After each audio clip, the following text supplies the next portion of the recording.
انا عايزه اعرف من حضرتك معلومات عن سوق المرسيدس اللي هو قديم، دي موديلات ايه؟ 82 و86. تمام. يعني في حدود اسعارها، في حدود كام؟ او بتتحدد وفقا لايه؟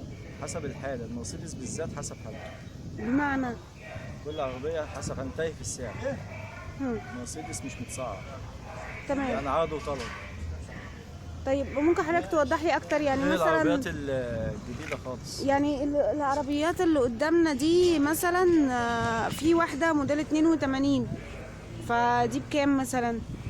ديت عاملة 45. تمام. عشان برضه عربية حالتها عايزة شغل. عايز شغل زي ايه؟ فيها عايزة عمرة موتور، عايزة عفشة، م-م. حاجات بتصرف يعني.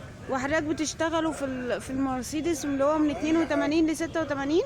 لا لا لا، مش شرط يعني، ده بيجي بظروفها كده يعني. طيب حالة السوق عاملة ايه؟ لا، هو حاطط السوق ركود.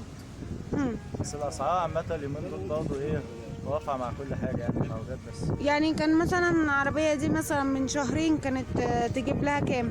30 35. يعني اترفعت حوالي 10,000؟ وبعدين لو حالتها أحسن من كده في الجو في الأيام دي برضه بتجيب أكتر من كده. مهم. لو حالتها أحسن من كده بتعمل أكتر من كده. عمال في يوم من الايام وصلت 100,000 جنيه. هترجع هي توصل كانت تاني نازله ب الأيام 30,000 الجاية. جنيه على الزيرو. طيب هو السوق راكد ليه طيب؟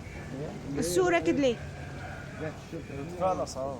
ارتفاع الأسعار. هو بقاله قد ايه في ركود؟